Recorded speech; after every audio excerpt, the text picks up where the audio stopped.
Book 20, the Iliad.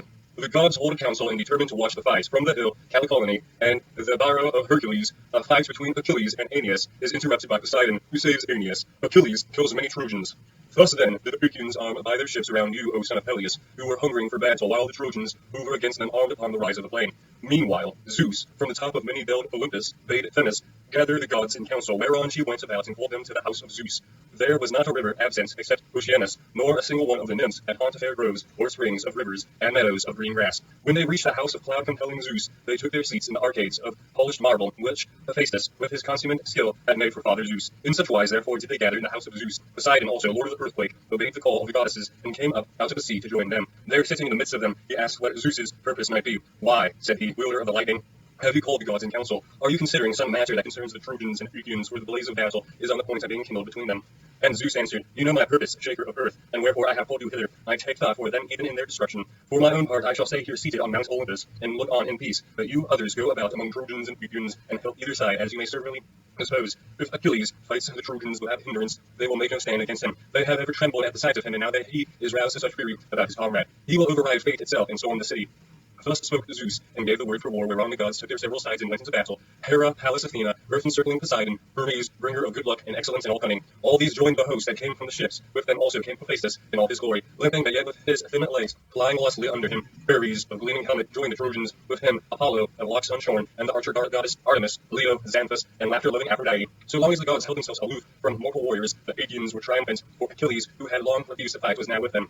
There was not a Trojan, but his limbs failed him for fear, as he beheld the fleet son of Peleus, all glorious in his armor, and looking like Ares himself. When, however, the Olympians came to take their part among men, forthwith arose a strong strife, rouser of hosts, and Athena raised her loud voice, now standing by the deep trench that ran outside the wall, and now shouting with all her might upon the shore of the sounding sea. Ares also bellowed out upon the other side, dark as some black thundercloud, and called on the Trojans at the top of his voice, now from the Acropolis, and now speeding up the side of the river Simios, till he came to the hill Calicolony.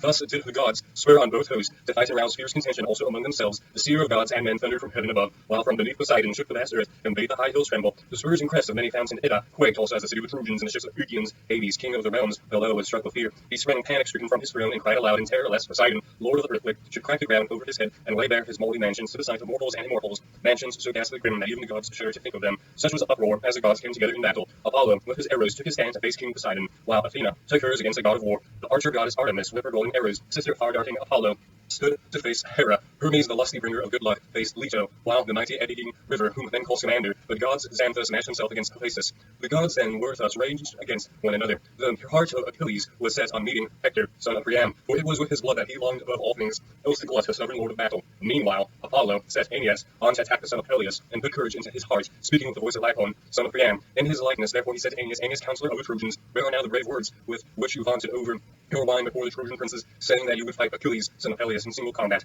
And Aeneas answered, Why do you thus bid me fight the proud son of Peleus, when I am in no mind to do so? Were I to face him now, it would not be for this first time. His fear has already put me to flight from Ida, when he attacked our cattle and sacked Lyrnessus and Pedasus. Zeus indeed saved me, and that he vouchsafed me strength to fly, else had I fallen by the hands of Achilles and Athena, who went before him to protect him and urge him to fall on the Laii and the Trojans. No man may fight Achilles, for one of the gods always is with him as a guardian angel, and even were it not so, his weapon flies ever straight and fails not to pierce the flesh of him who is against him. If heaven would let me fight him on even terms, he should not soon overcome me, though he boast that he is made of bronze. Then said King Apollo, son to Zeus, Nay, hero, pray to the ever-living gods, for men say that you were born of Zeus's daughter Aphrodite, whereas Achilles is son of to the goddess of inferior rank. Aphrodite is child to Zeus, Thetis is but daughter to the old man of the sea. Bring therefore your spear to bear upon him, and let him not scare you with his taunts and menaces. As he spoke, he put courage into the heart of the shepherd of his people, and he strode in full armor among the ranks of the foremost fighters. Nor did the son of Anchises escape the notice of white-armed Hera, as he went forth into the throng to meet Achilles. She called the gods about her and said, Look to it, you two, Poseidon and Athena, and consider how this shall be.